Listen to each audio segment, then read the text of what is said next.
নমস্কার, আজকে একটা সম্পূর্ণ নিরামিষ রেসিপি আপনাদের সাথে শেয়ার করব। কিন্তু এটা খেতে দুর্দান্ত হয়। গরম ভাতের সাথে হোক কি নর্মাল ভাতের সাথে হোক, খেতে ভালোই লাগে। দই পটল, ঝালঝাল টেস্টি, কিন্তু ছোট পটল দিয়ে করলেই খেতে বেশি ভালো হয়। যেটা কচি পটল, বেশি বীজ পটল দিয়ে ভালো লাগবে না খেতে।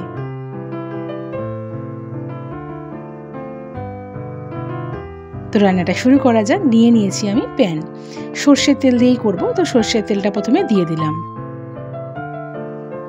এবার পটলগুলোকে আমি একটু এরকম সাইড দিয়ে গাটা কেটে নিয়েছি, আর সামনে দিয়ে পেছন দিয়ে দুদিক দিয়ে এরকমভাবে চিড়ে চিড়ে দিয়েছি, যাতে নুন মশলাটা ভেতর অবধি যায়। তো এরকম করে 9-10টা মতন পটল আমি নিয়েছি। দিয়ে এগুলো আমি সবকটাই একবারে দিয়ে দিলাম। তেলটা মাঝারি করে দিয়েছি আঁচটা, দিয়ে ভালো করে এপিট ওপিট করে ভেজে নেব। সামান্য দিয়ে দিলাম লবণ ভাজার সময়, আর দেব হলুদ,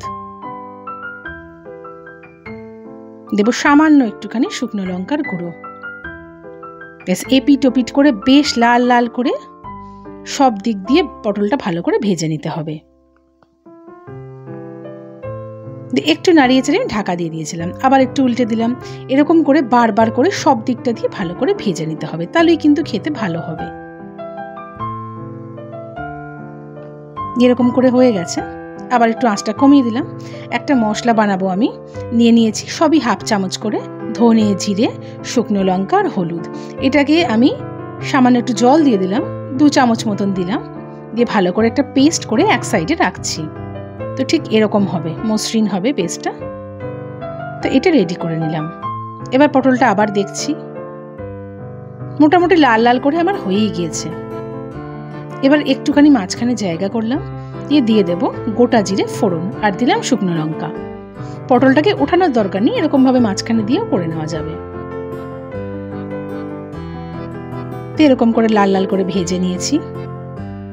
এবার যে মশলার পেস্ট আমি বানিয়েছিলাম সেটাকে আমি দিয়ে দিলাম। এটা দিয়ে পটলটাকে ভালো করে মিশিয়ে নিতে হবে, এপিট ওপিট করে, যাতে মশলাগুলো ভালো করে পটলের ভেতরে যায়। অল্প দিয়ে দেব লবণ, কিন্তু আগে আমি লবণ দিয়েছি।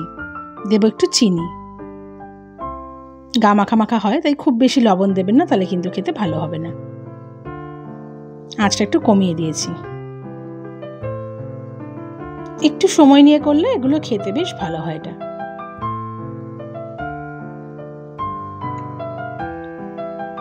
নিয়েছি আমি টক দই। এখানে ছোট বাটির আমি হাফ বাটি দিয়েছি টক দই। ভালো করে আমি আগে ফেটিয়ে নিয়েছি, পুরো ক্রিমি টাইপের হয়ে গেছে। আঁচটা কিন্তু একদম কমানো আছে, বা আপনাদের যদি মনে হয় আঁচটা বেশি হয়ে গেছে, আঁচটা বেড়ে রয়েছে, তাহলে কিন্তু আপনারা গ্যাসটা কমিয়েও দিতে পারেন বা অফও করে দিতে পারেন। তো সঙ্গে সঙ্গেই ভালো করে নাড়িয়ে দিতে হবে, নাহলে কিন্তু দইটা কেটে যেতে পারে। দেব আমি রেড চিলি পাউডার, এটা কিন্তু অপশনাল, কালারটা খুব ভালো হবে তাই জন্য দিলাম। বেশ লাল লাল হবে দেখতে, ঝাল ঝাল হবে। ঝাল যদি বেশি খান আর একটু বেশি করে ঝালও দিতে পারেন। আমি মাঝারি ঝালেরই করলাম। আঁচটা একদম সিম করা আছে। ভীষণ তাড়াতাড়ি হয়েও গেল ঝটপট। তো এই হলো ফাইনাল লুক। দেখেই কি লোভনীয় হয়েছে না? নিরামিষ হলে কি হবে, খেতে কিন্তু খুব ভালো হয়।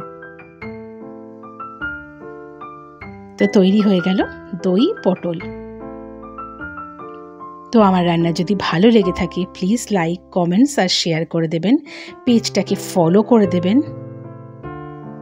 যদি আপনারা ইউটিউব থেকে দেখেন, চ্যানেলটাকে প্লিজ সাবস্ক্রাইব করে দেবেন। আরও বিভিন্ন রকম রেসিপি আছে আমার ইউটিউব চ্যানেলে এবং ফেসবুক পেজে। প্লিজ আপনাদেরকে অনুরোধ করব দেখার জন্য। আমার রান্না কেমন লাগছে আপনারা কিন্তু জানাতে ভুলবেন না, আমি ডেসক্রিপশনে দিয়ে দেব।